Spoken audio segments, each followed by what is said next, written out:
welcome to the Old Time Radio Westerns. I'm your host, Andrew Rhynes, and this episode of OTRWesterns.com is brought to you by... Now let's get into this episode. This episode is going to be The Six Shooter. Original air date's October 11th, 1953. The title is Silver Annie. In this episode, Silver Annie Huxley refuses to sell her silver mine to the railroad, to the distress of the rest of Virtue City. Hope you enjoy, and again, thanks for listening.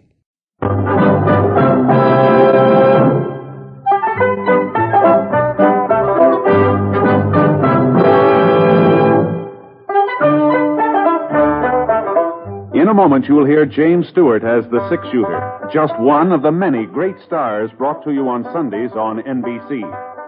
Every Sunday, hear Hume Cronin and Jessica Tandy in The Marriage, Sir Laurence Olivier on Theatre Royal, Lawrence Tibbett with the Golden Voices, Helen Hayes, Frederick March, Rex Harrison, and Lily Palmer on the NBC Star Playhouse.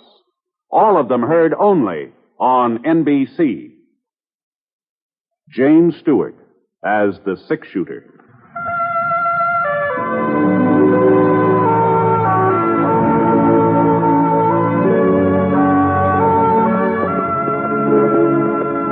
The man in the saddle is angular and long-legged.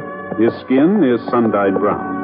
The gun in his holster is gray steel and rainbow mother of pearl, its handle unmarked. People call them both the six-shooter. Coleman, America's leader in modern automatic home heating equipment, and the National Broadcasting Company present James Stewart as the six-shooter, a transcribed series of dramas based on the life of Britt, the Texas plainsman who wandered through the Western Territories, leaving behind a trail of still-remembered legends. Now, in just a moment, immediately following this important announcement, you'll hear Act One of The Six-Shooter. The Red Cross trains millions of Americans each year in first aid, water safety, home nursing, and as volunteer nurses' aides. Volunteer nurses' aides assist professional nurses in hospitals and clinics. This help requires skill. It is through the Red Cross that you and your neighbor can get that skill, can get that training. Through the Red Cross, you can answer the call of your family and your community. Help make this training possible. Give through the American Red Cross Fund. Now, Act One of The Six-Shooter, starring James Stewart.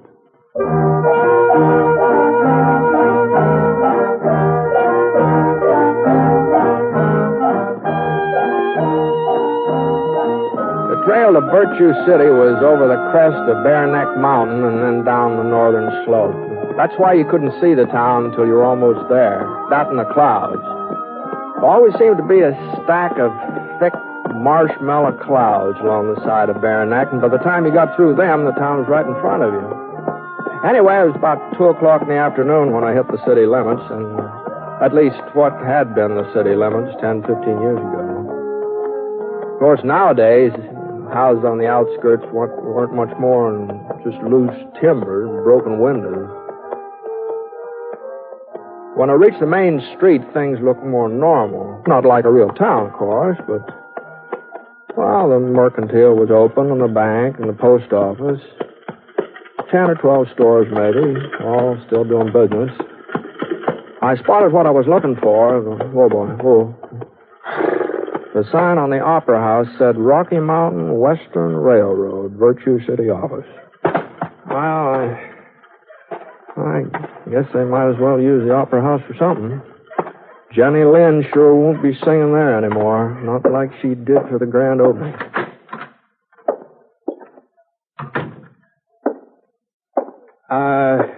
Howdy. Afternoon. Excuse me. Oh, sure. Mind handing me that box? That one there on the desk. Oh, this one, yeah. Yeah, I want to put these papers in it. Yeah, thanks. You're cleaning out the office, That's huh? right. I see. Moving to another place. Yeah. Well, I guess there's plenty of vacancies in Virtue City, isn't there? Yeah, there'll soon be one more. Oh, wait a minute. What? You leaving town? I sure am, mister. In 3 weeks. That's what I wasted here. 3 weeks. Well, I'm not wasting any more time. Tomorrow night, that's the deadline. Then I take the stage. Virtue City doesn't deserve a railroad, and they're not getting one. Well, what's on your mind? Well, under the circumstances, I'm not exactly sure. That's no surprise. Nobody's sure of anything around here. No, what I mean is I was figuring on signing up with the railroad. I've laid track before, and I thought that I heard the new line was going through Virtue City. You heard wrong, mister. Uh-huh. Well, I'm sorry to have troubled you. There's other folks who should be sorry. Gave me their word. Said they'd have the right of way free and clear. Ought to sue 'em. That's what we ought to do.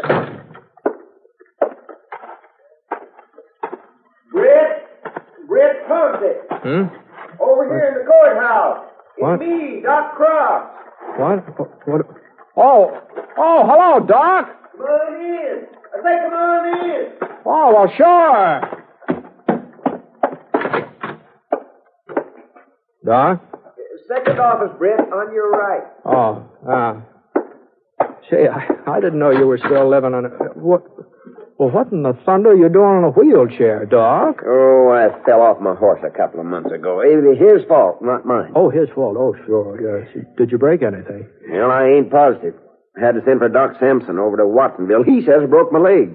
Oh, butcher, don't think he'd know a broken leg from a floating kidney. If you ask me, he's keeping me off my feet so he'll get a crack at all my patients. Oh, well, Doc would do you good. Get a little rest. Maybe. Hey, sit down, Britt. Sit down. Thanks. Well, I was kind of surprised to see the courthouse still open. I thought they'd moved county seat over to Fort Gray. Politicians. Yeah, those people in Fort Gray bribed the legislature. That's what they did. But we'll get the county seat back again. Just you wait and see. Meantime, we're using the courthouse for a city hall. I guess we got just about the fanciest city hall west of Denver. Yeah, wouldn't be surprised. I'm the mayor now, Britt. Oh, yes, wow. Sir. Good for you. What about you? What brought you to Virtue City after all this time? I hope you ain't just passing through. Well, I'm afraid so, Doc. I was aiming to sign up with the railroad, but since they ain't coming this way... Not coming this way, but who told you that? Well, that fellow over at the Opera House. Oh, that's Nelson. Thad Nelson. Don't pay no attention to him. Well, he works for the railroad, doesn't he? Well, yes, he does. But he ain't never wanted the line to go through Virtue City anyhow. He'd rather it went the way of Watsonville. If you ask me, Watsonville is paying him off. Oh? That's the reason he's been looking for an excuse to get out of our contract. He figures this trouble with Annie will let him off the hook. Annie? The Silver Annie. You remember her, Britt. Annie Huxley.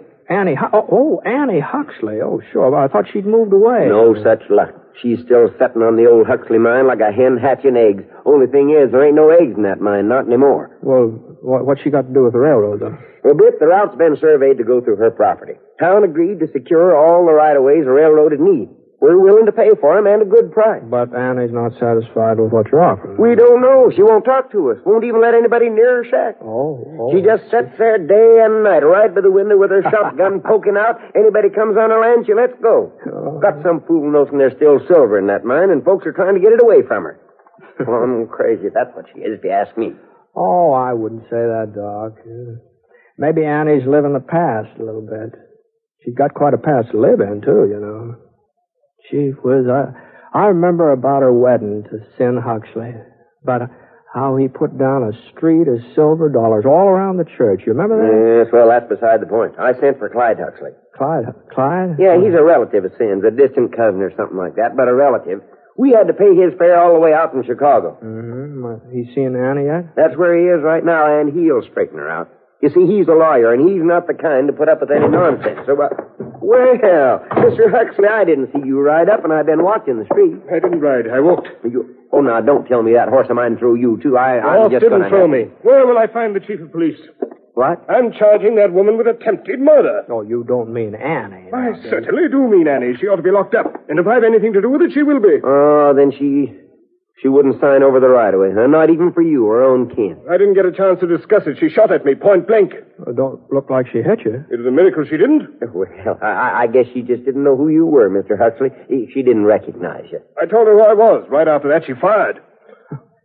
Yeah, some folks just don't cotton to relatives, seems like. Well, she tried to kill me. Oh, no, she was just defending her property, Mr. Huxley.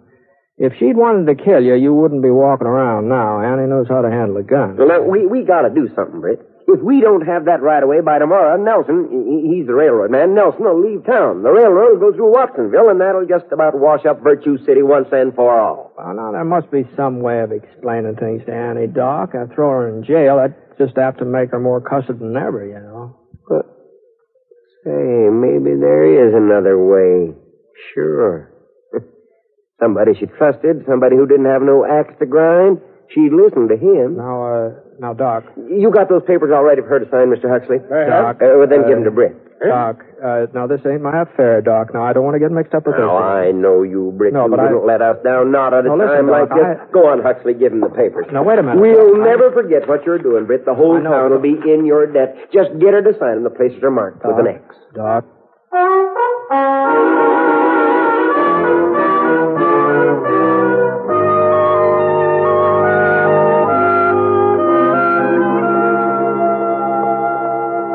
The next thing I knew, I was riding up to the Huxley mine.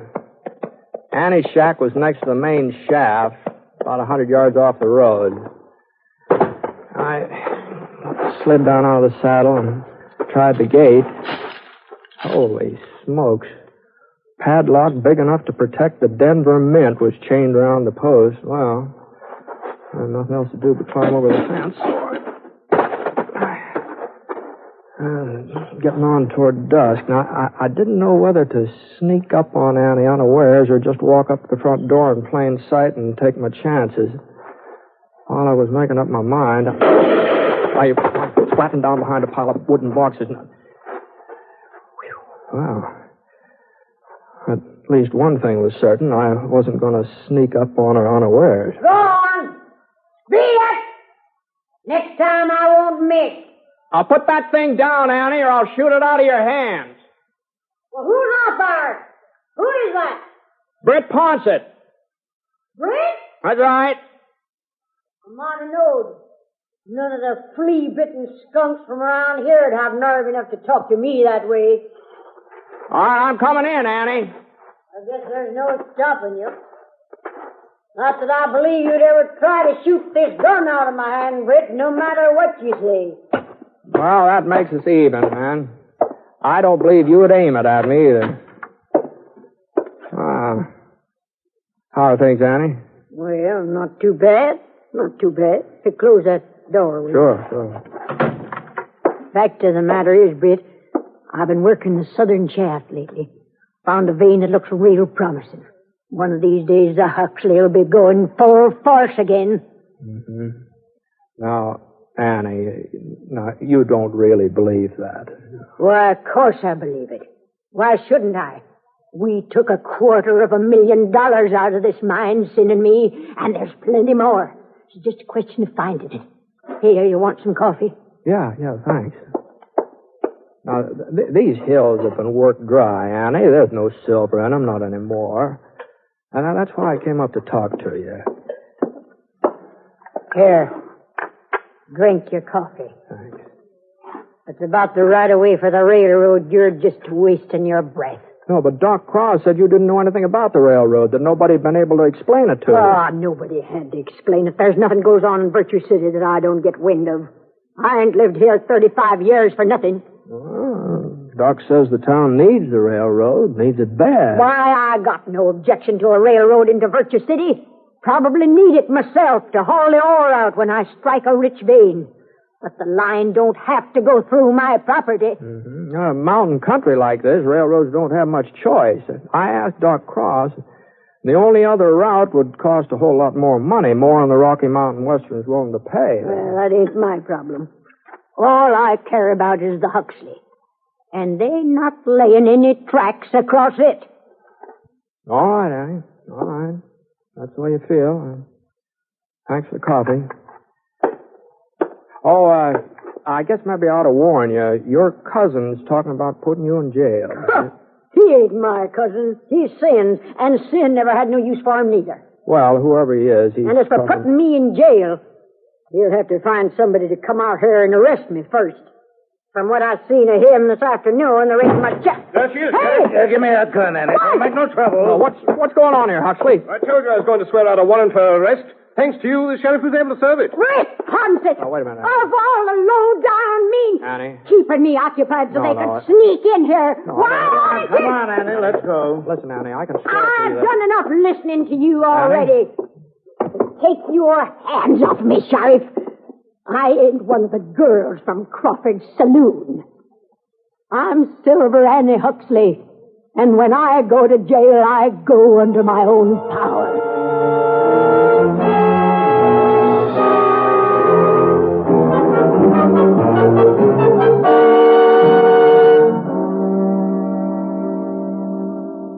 We'll return to James Stewart as the six-shooter in a moment. First, a word from Coleman, America's leader in modern automatic home heating equipment. When winter comes, does your house shrink like this? Well, I guess it's time to close off the 2 back rooms. There's just no way to heat them. Don't deprive yourself of valuable living space.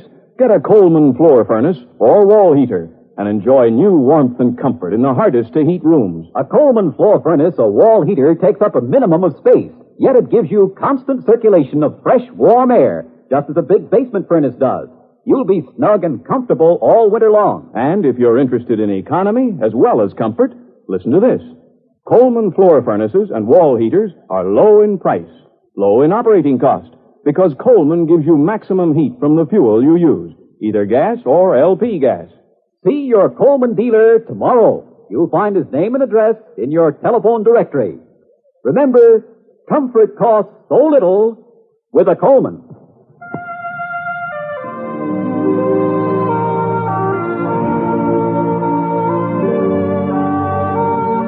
Now, Act 2 of The Six-Shooter, starring James Stewart as Britt Ponset.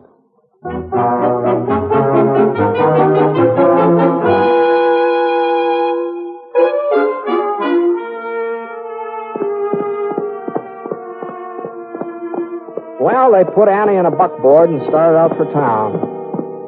I rode alongside for half a mile or so and tried to tell her I wasn't part of getting her arrested, but she wasn't listening. So I gave Scarry's head. It was about 9 o'clock when I got back to Virtue City. The place looked even stranger by night than by day. Just a light here and there where folks were living. And then whole blocks of darkness in between. Sort of like the candles on a cake when part of them had been blown out. I stopped off at the Mansion Hotel long enough to get me a room, then I headed over to Doc Cross's house.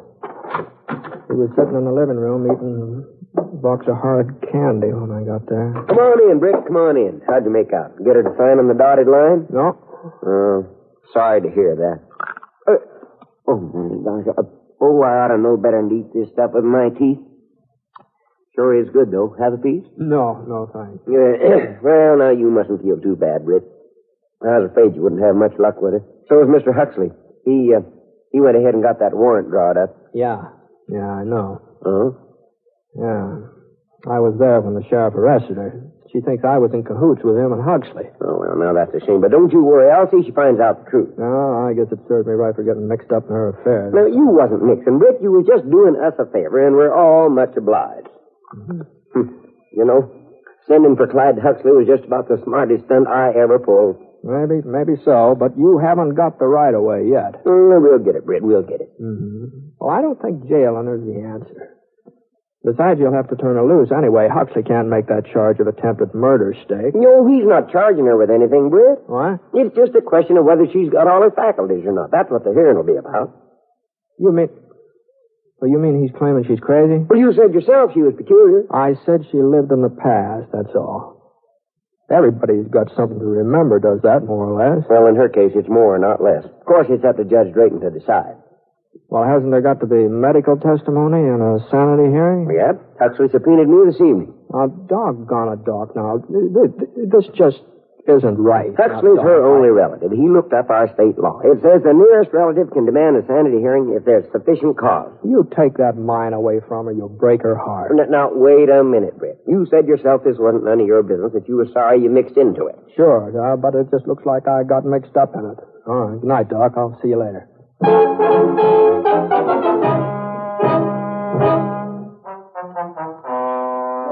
Now, Mrs. Huxley, I want to get this clear. You admit firing a shotgun at various people who have approached your place of residence at various times. I've shot at people trying to get into the Huxley mine, if that's what you mean. That's right. Now, how often has this occurred? As often as they tried it. Yeah, now, order. Now, you come to order. It's a very serious matter. Now, let's see, where was... Oh, yes. Surely you must admit this behavior of yours isn't exactly normal? It's normal for me. Now, order? What I mean is, the average person doesn't use firearms on harmless visitors. The average person don't own the Huxley mine. I do. Yeah. Your Honor. Go ahead, Mr. Huxley. This is the crux of my poor cousin's delusion. This feeling of hers that the Huxley mine is of some great value, that it still contains silver, when we all know that it's worthless. And just how do you know that? You've proved it to us. For 10 years you've lived there and searched the shafts every day. Have you found silver? Even a trace of it? No, I ain't. You see, Your Honor. If that makes me crazy, then Sin must have really been out of his head. He spent 12 years prospecting that mine before he made his first strike. I still got 2 years to go before I'll be even with him. Yes, but there was silver there then. There is now. Your Honor. I'm sorry, Mrs. Huxley, but after what Doc Cross said and then what you yourself say, well, I'm afraid that the law allows me no alternative but to... Excuse me, Your Honor. Now, see here. We're not going to have any more interruptions. Who is that man, Doc? Britt Ponset. Ponset, the six-shooter? Yes, but now don't you let him talk to you. Well, if there's something you wish to say, Mr. Ponset, this here court will be happy to hear you. Oh, thanks, Judge. I've been listening to this hearing, and like Mr. Huxley says, it all seems to hinge on whether or not there's any silver in the Huxley mine. What I mean is, if there was silver, then Annie's actions wouldn't seem so strange, would they? No, I suppose not. She'd be protecting a valuable piece of land. But... Yeah, well, now, I think maybe you ought to see this report here. You see, I took some ore samples from the Huxley mine over to this assay office this morning, and, well, here's one of them. I'm afraid I don't quite follow you, Mr. Ponset. Well, if you'll just read that report, Your Honor. Let's see now. Samples tested show a value of approximate $125 a ton. What? $125? Yeah, I figured they'd run a little higher, but I guess here. The assay Let me see that, Judge. I can't believe it. Well, that's what it says, all right. 120. Britt, this all come from the Huxley? Yeah, that's where it came from. Listen, everybody. Everybody, Annie's found silver again. For all we know, the whole town's been sitting on it, just like in the old days. Silver! Yeah, but what about the railroad? You got a contract with my company. We don't need your railroad, Nelson. We've got silver. Please. Order. Now, I wouldn't be too hasty, Doc. Of course, there's no possibility of bringing the line through the Huxley now, I suppose. But there is that other route. It'd cost Mr. Nelson's company a little more money. That might be arranged. Of course, I'll have to check with the main office. Oh, you would? Oh, well, that seems a shame. Too bad you can't sort of make the decision right now on the spot, before another railroad hears about the silver and tries to beat you in here. Oh, no. On second thought, there really isn't any reason to delay the matter. If you'll just drop by my office, Dr. Cross, I'll send the contract and give the order to begin construction on the other route. I think that'll be Well, I guess that takes care of everything, except Annie and the sanity hearing. You were just about to hand down a ruling, Judge, weren't you? Now, you come to order. Well, there's no question about her sanity. And I'm surprised at you, Mr. Huxley. A lawyer of your standing, pressing a complaint like this. Why, Silver Annie Huxley is one of Virtue City's outstanding citizens. Always has been. Always will be. Court's adjourned.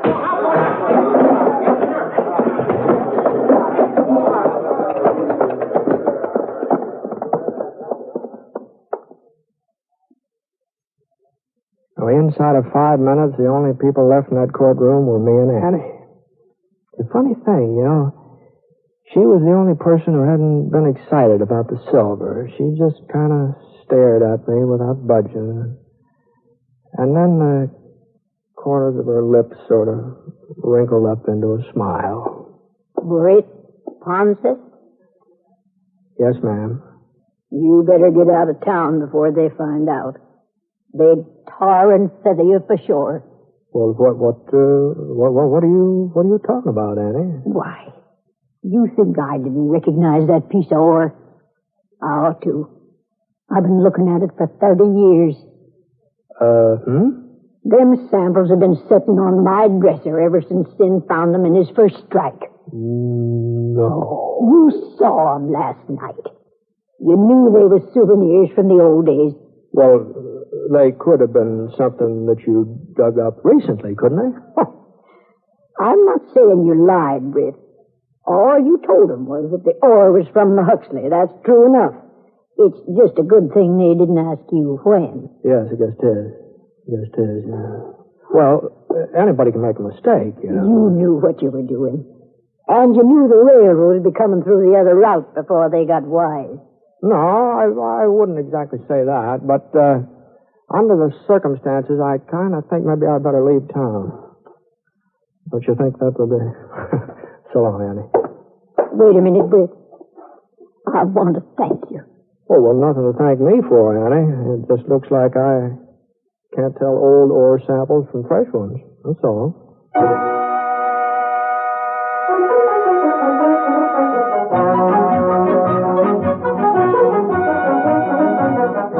It was a month or two later before I heard about Virtue City again. Bumped into a fellow in Idaho Springs who was heading up that way. Said there'd been a big silver strike near the town. I tried to talk him out of going over there. I told him it was probably just a false alarm. He wouldn't listen. He said there'd been a false strike 3 or 4 weeks ago, and everybody went out prospecting. And the first thing you knew, somebody found silver. The real thing. Fellow had a newspaper from Virtue City to prove it. Editorial on the front page was by Doc Cross about moving the county seat back to where it belonged. Things sure have a funny way of working out, don't they?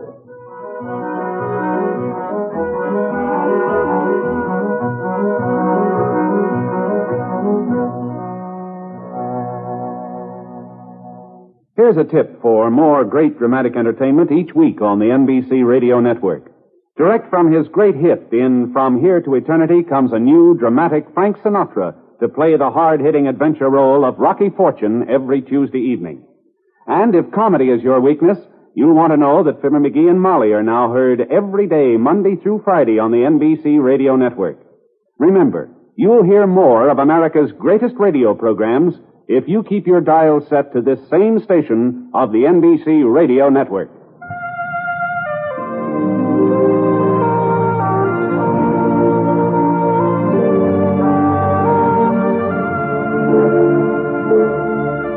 Coleman, America's leader in modern automatic home heating equipment, and the National Broadcasting Company have presented James Stewart as the six-shooter. Mr. Stewart may currently be seen in the Universal International picture Thunder Bay. Others in the cast were Jeanette Nolan, Dan O'Herlihy, Herb Vigran, Robert Griffin, and Parley Baer. The Six-Shooter is an NBC Radio Network production in association with Review Productions and is based on a character created by Frank Burt, and the transcribed story is written by him. Special music was by Basil Adlam, and the entire production is under the direction of Jack Johnstone. All characters and incidents were fictitious, and any resemblance to actual characters or incidents is purely coincidental. Hal Gibney speaking.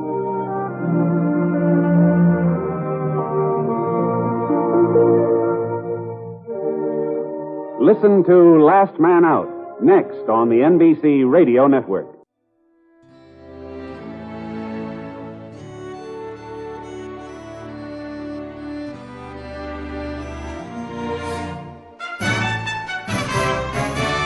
This has been a presentation of OTRWesterns.com, and we hope you enjoyed. Please take some time to like and rate our shows in your favorite podcast application. Follow us on Facebook by going to OTRWesterns.com/Facebook. Join in the conversation by going to OTRWesterns.com/Discord. And don't forget to send us an email, podcast@OTRWesterns.com. This episode is copyright under the attribution, non-commercial, share alike copyright. For more information, go to OTRWesterns.com/copyright. Have a great day, and again, thanks for listening.